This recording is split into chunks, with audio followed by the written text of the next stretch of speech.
마음, 그게 어디 마음대로 되던가요? 마음대로 되지 않는 마음 이야기, 설기문의 마음 세상입니다.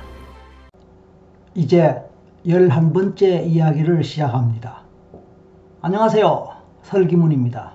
요즘은 고아원이나 아동보호시설을 방문하지 않는 한 우리 사회에서 고아를 보기 어렵습니다. 하지만 제 어릴 때의 기억을 되돌아보면 그때는 고아가 참 많았습니다. 특히 1950년대, 60년대 우리나라의 경제적 상황은 극도로 열악했기에 길이나 학교에서 쉽게 고아나 장애인뿐만 아니라 거린, 즉 거지들을 많이 볼 수 있었습니다. 그런데 그들은 어딘지 모르게 표정이 어둡고 전체적으로 기가 죽어 있고 활기나 생기가 별로 없는, 그래서 전반적으로 동정심을 불러일으키는 불쌍한 분위기를 풍겼던 것으로 기억됩니다. 실제로 고아로 자란 아이들은 심리적 발달 차원뿐만 아니라 신체적 발육이나 발달 정도에서도 불리하다는 연구들이 많습니다. 다시 말해서 친부모에 의해 케어받고 사랑을 받으면서 성장한 아이들에 비해서 고아원에서 자란 아이들은 환경적으로 불리하거나 부정적인 조건에서 먹고 자랄 수밖에 없습니다. 심리적인 지지를 비롯하여 친밀한 사랑을 받는 경험도 없거나 부족할 뿐만 아니라 스킨십을 비롯한 친밀한 사회적 교류나 접촉의 경험도 제한적일 것입니다. 그래서 비록 생물학적인 생존의 조건은 어느 정도 보장될지 라도 그 외의 부분에서는 열악할 것은 틀림없습니다.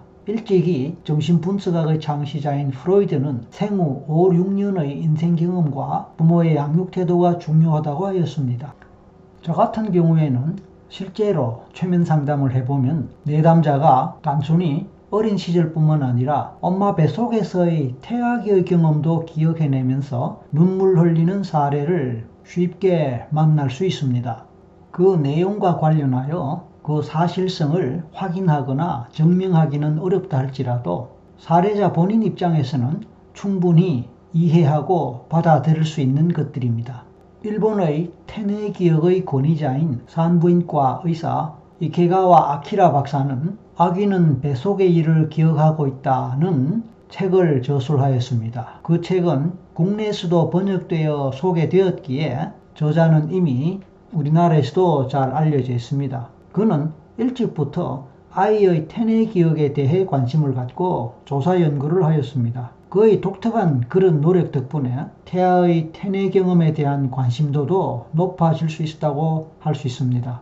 이런 점을 보더라도 우리는 태아 경험을 무시할 일은 아닐 것입니다. 그래서 옛부터 우리의 조상님들은 태교에 대해 크게 관심을 갖고 특히 임산부의 태교를 중요하게 여겨왔던 것이 아닐까요? 그렇게 태내 시절의 경험이 중요하다면 하물며 태어난 이후의 어린 시절에 부모님이 자녀에게 했던 말과 잔소리 그리고 행동들이 아이들에게 어떻게 기억되고 영향을 미쳤을지에 대해서는 더 이상 설명이 필요 없을 것입니다.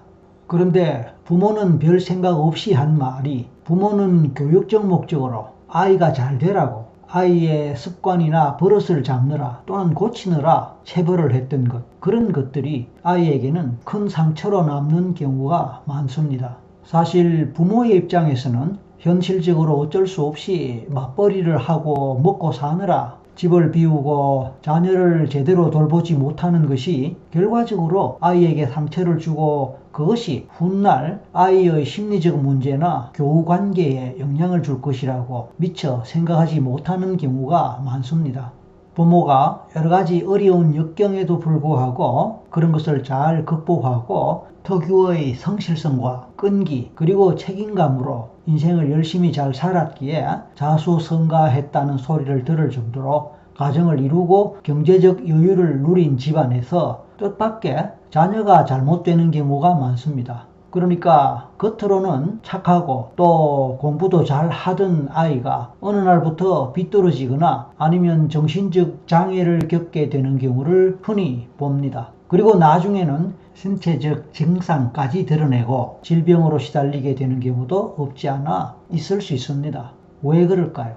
그런 경우에 부모는 웬만하면 자신이 그렇게 열심히 성실하게 역경을 극복하면서 굳은 의지로 책임감 있게 강하게 살아왔듯이 자녀에게도 그렇게 살도록 기대하고 교육하는 과정에서 자녀를 심하게 억압하고 통제하고 본의 아니게 자존심을 상하게 하고 심지어는 공포감을 조성하게 되는 경우도 많습니다. 인류대학 입학을 전제로 하여 지나치게 성적과 석차에 집착하는 부모의 태도 때문에 대학의 전공을 정할 때 특정 분야만을 고집하면서 강요하는 부모의 욕심 때문에 결과적으로 아이 자신도 부모 또한 전혀 눈치채지 못하는 가운데 아이가 심하게 상처입고 서서히 병들어가는 사례는 허다합니다. 이러한 상황은 비단 우리나라의 경우에만 해당하지 않습니다.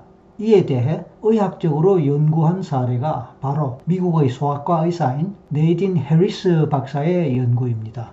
캐나다 출생으로 자메이카 혈통의 흑인 여성인 해리스 박사는 샌프란시스코 빈민 지역의 환자들을 돌보는 가운데 어린 시절의 트라우마가 평생의 건강에 미치는 영향에 대해서 깨닫고 그것에 관한 연구를 함으로써 새로운 분야를 개척하고 주류 사회에서는 드물게 젊은 흑인 여성으로서 이 분야 최고의 권위자가 되었습니다. 해리스 박사는 15년이라는 짧지 않은 기간 동안 샌프란시스코의 대표적인 우범 지역의 주민들을 진료하였습니다. 그런 가운데 그 지역 아이들 중 상당수가 신체적 발달이 늦고 다양한 신체, 정신적 질환으로 고통 겪고 있음을 알게 되었습니다. 그리고 그 과정에서 아이들이 학대와 방임, 폭력, 공포와 같은 경험을 함으로써 상당한 기간 동안 트라우마와 스트레스에 직면해 왔다는 사실을 알았습니다. 그런데 공통적으로 그 부모들은 대개 알코올이나 마약에 빠져 있거나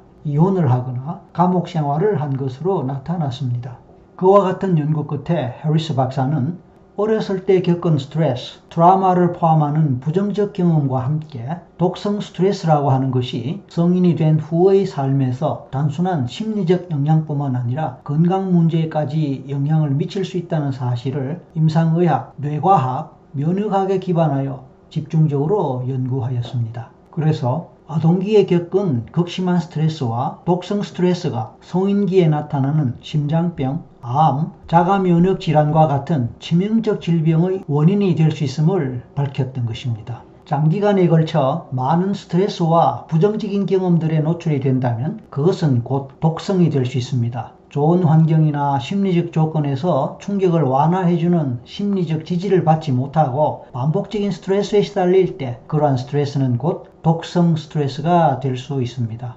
사실 모든 스트레스가 나쁜 것이라고 말할 수는 없지만 특히 독성 스트레스가 되면 그것은 아동이나 성인 모두에게 단기적으로든 장기적으로든 해로운 신체적, 심리적 건강 문제를 초래할 수 있습니다.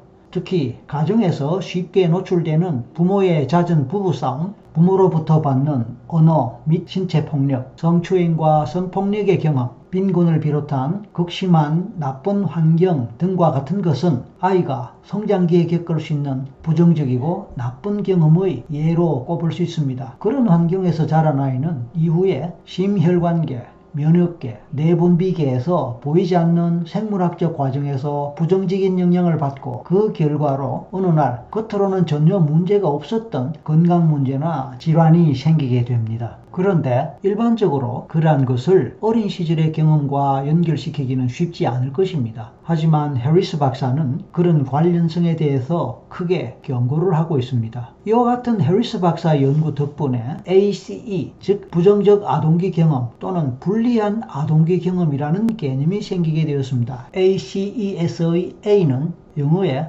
adverse라는 단어에서 왔습니다. 이 말은 곧 부정적인, 불리한 이라는 형용사의 의미입니다. 그리고 C는 아동기를 의미하는 childhood, 또한 E는 경험을 의미하는 experience라고 할 수 있습니다. 그러니까 ACE란 Adverse Childhood Experience를 의미하게 됩니다. 이러한 용어가 생김으로써 이제 어린 시절의 경험과 성장 과정이 단순히 심리적, 교육학적 차원에서 뿐만 아니라 의학적으로도 중요하다는 점이 부각되게 되었다고 할 수 있습니다. 당신의 경우는 어떠한가요?